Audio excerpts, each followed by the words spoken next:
Էդգար Ղազարյան, համեցեք։ Մեծ ուշադրությամբ կարդացել եմ ներկայացված ծրագիրը, նույն ուշադրությամբ նաև լսում էի ելույթը եւ նաև հարց ու պատասխանի ընթացքում հնչեցված մտքերը։ Եվ եկել եմ այն եզրակացության, որ դուք ինձ թվում է շփոթվել եք ստեղ գալու հարցում, բացի դրանից, որ մենք մեր կանոնակարգով հիմա այլ հարց պիտի քննարկեինք, հանձնաժողովի նախագահի ընտրություն եւ հիմա ձեր ստեղ գտնվելու օրը չէր, բացի դրանից այդ ծրագրով,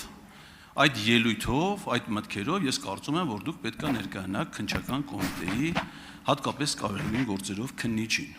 Եվ մեր երկրում ոչ թե պետք է ձեզ պատգամավորները հարցեր տան, այլ հատկապես կարևորագույն գործերով քննիչը, որովհետև ձեր ծրագիրը, ձեր հնչեցրած մտքերը, դատողությունները,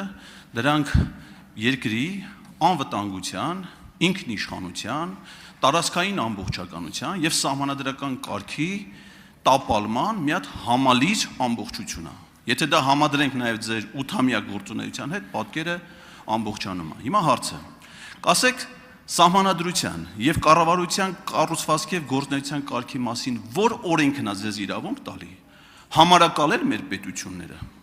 խոսել ինչ-որ երրորդ հանրապետություն տապալելու, չորրորդ հանրապետություն ստեղծելու մասին, կամ իրականացնել այն նպատակները, որոնք դուք նպատակրել եք 61-րդ էջում ծրագրի, միջամտել կրոնական կազմակերպության ներքին կանոնական խնդիրներին, սահմանադրության եւ օրենքի որ հոդվածն է, խնդրում եմ վկայակոչեք հոդվածը եւ դրա նկարագրությունը, որը իրավունք է տալի ձեզ որպես հանրային ծառայողի նման ոտնձգություններ նախաձեռնել մեր պետականության եւ դրա կարևորագույն ինստիտուտների նկատմամբ։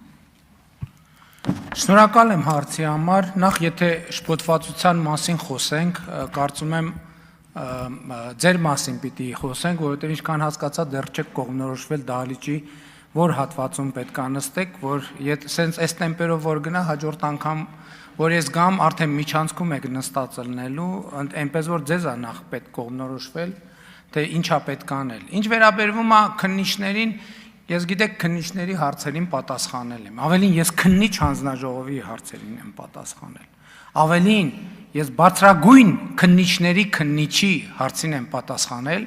որը է Հայաստանի Հանրապետության ժողովուրդը, եւ այս ընթացքում ոչ մի վարքյան չեմ դադարել այդ հարցերին պատասխանելուց։ Ինչ վերաբերվում է ինչին, ով, որտեղ, երբ է իրավունք տալիս, դա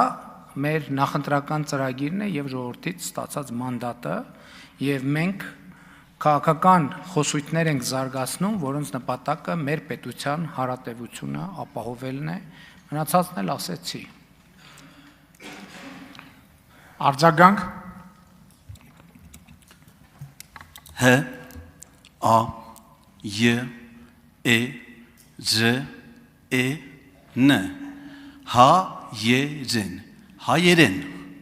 Ես իհարկե գիտեմ, որ դուք ֆրանկաֆոն եք եւ փայլուն տիրապետում եք նաեւ անգլերենի եւ ռուսերենի իջևանյան բարբառներին, բայց իմ հարցը հայերեն էր, որպեսզի դուք ասեք, թե մեր սահմանադրության եւ օրենքների որ դրույթների հիման վրա եք մշակում ձեր ծրագրերը եւ ով է ձեզ իրավունք տվել կործանելու հայկական պետականությունը եւ ով է իրավունք տվել ձեզ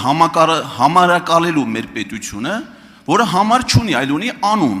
Այդ անվանումը Հայաստանի Հանրապետություն, մեր պետությունը ստացել է 1990 թվականի օգոստոսի 23-ի անկախության հռչակագրով, որը այս տարի նաև պետական խորհրդանիշների տոն էր, որի կապակցությամբ դուք ոնց որ թե նույնիսկ համարձակություն չունեցաք ուղերձղելու։ Սահմանադրությունը վարչապետին տալիս է լիազորություն սահմանել կառավարության գործունեության հիմնական ուղղությունները։ Եվ եթե տրամաբանությամբ ուրեմն նախ դուք պետք է ասեք, թե նախորդի շրջանում սահմանադրության որ կետի համաձայն է օգտագործվել երրորդ հանրապետություն խոսույթը։ Այդ թվում դուք, այդ թվում ձեր քաղաքական ուժերի ներկայացուցիչները։ Այդ սահմանադրության այդ որ կետով,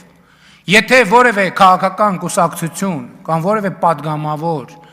ունի իրավունք Հայաստանի Հանրապետությունը երրորդ հանրապետություն անվանել,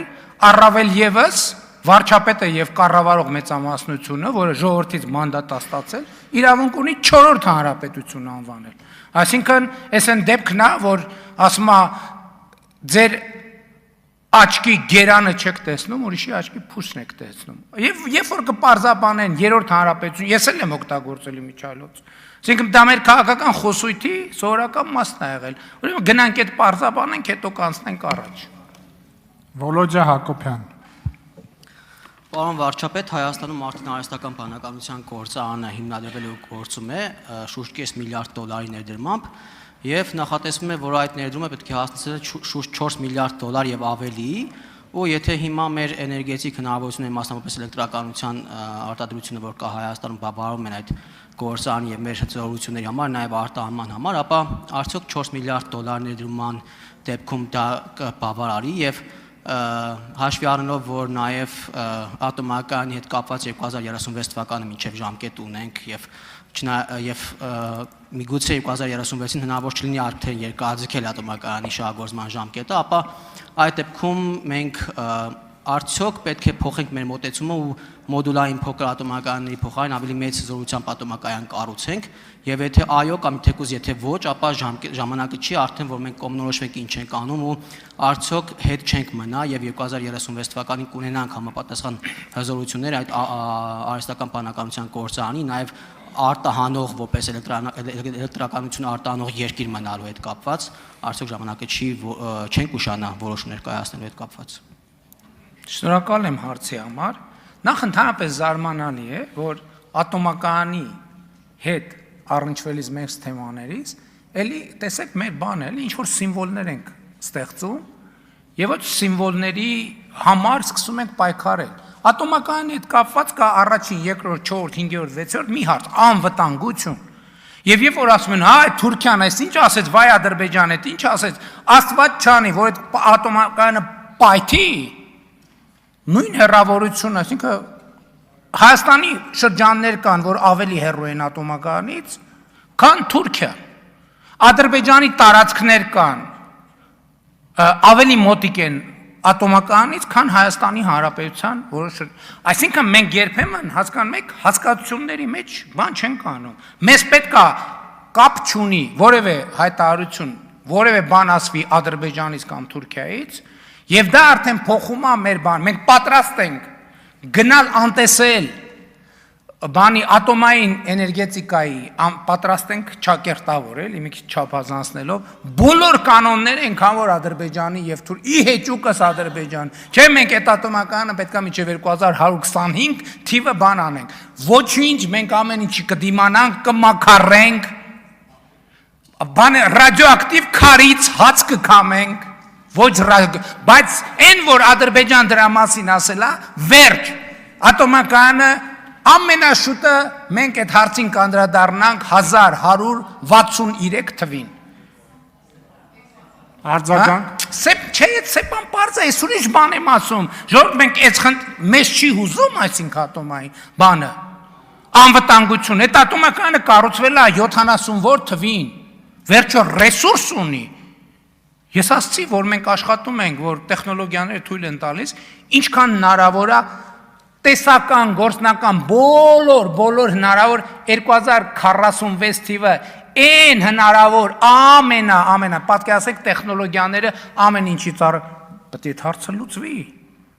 որովհետև մեզ առաջին անվտանգության խնդիրը պետք է հուզի, հասկանում եք, բայց որ եթե Ադրբեջան դրա մասին խոսում է, մենք անվտանգության խնդիր չունենք, ընդհանրապես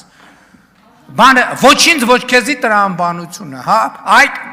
ոչինչ թող Հայաստանը ոչինչ անա, բայց 3000 թուրք ու ադրբեջանցի, որ հետը վնասվի, մենք մեր պատմական արդարությունը կհամարենք վերական։ Այս ինչ մոտեցում է, զարմանալի բան է։ Սա էս եմ ասում, էլի, բանի ստալինյան հայրենասիրության, մեզ ներմուծված ստալինյան հայրենասիրության տիպիկ օրինակ է։ Լսեք, մենք պետքա, մենք էլ եկեք խոստովանենք, որ մենք էլ ենք այդ մտածողության կրողները եղել, մենք, ես, բայց ժողովուրդ ջան, լավ, ի վերջո պետքա հասունանալ, չէ։ Չի կարելի անընդհատ այս կետի վրա կներեք, ես ձեր հարցին չպատասխանեցի, բայց կարծում եմ ավելի կարևոր բան ասացի։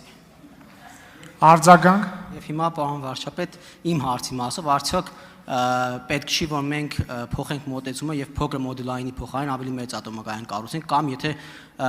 թեկուզ մոդուլային ենք կառուցում, ապա կհասնենք ժամկետների մեջ, որպեսզի այդ արհեստական բանականության գործանը, որ նախատեսում ենք ունենալ եւ հետագայում ավելի մեծացնենք, ընդարձակենք, ապա մեր էներգետիկ հզորությունները բավականացնեն ու մեր երկրի այդ առումով հրավիչ լինի եւ շարունակի մնալ ներդրողների համար։ Լսեք, մի հատ արտահայտություն կա անգլերենի բոլոր բարբառներում, որը հետեւյալն է, open minded։ Հասկանում եք, մենք այդ բանը, որ ատոմակայան, որովհետև եկեք ի վերջո հասկանանք, որ ատոմակայանն էլ մեծ էներգետիկ կախվածության մեջ դնելու միջոց է։ Օրինակ, եթե պարզվի արևային տեխնոլոգիաները զարգանում են այնքան, որ Հայաստանի Հանրապետությունը 0 արտաքին կախվածություն ունենա, ի վերջո եկեք չմոռանանք, ուրանն էլ է սպառվող ռեսուրս։ Ուրանի գները նավթի գների նման առաջիկայում, ես այս վերջերս 2 ֆորմատով Ռուսաստանում եւ Ֆրանսիայում միջուկային էներգետիկայի գագաթաժողովների են մասնակցել, առանցքային դրույթը այն է, որ ուրանի պաշարները ուրանը թանկանալու է։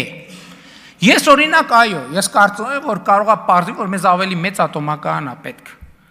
Բայց կարող է, լսեք, մենք այնքան կարող է պարզվի էներգիա ունենք, որ մեզ ուրիշ ոչ մի բան պետք չի, մենակ արևային էներգետիկա է պետք։ Ընդ որում 3 տարի առաջ մեր մասնագետներն ասում էին, որ Հայաստանում արևային էներգիան, որ մենք այսքան զարգացրել ենք, միայն քաղաքական կամքի, միայն քաղաքական դիկտատի միջոցով, որովհետև բոլոր մեր մասնագետներն ասում են, որ դա պետք չի մեզ։ Դա մեզ պետք չի, դա մեր բանը չի։ Խնդրում եմ ավարտեք։ Գառնիկ Դավթյան։ Ձեր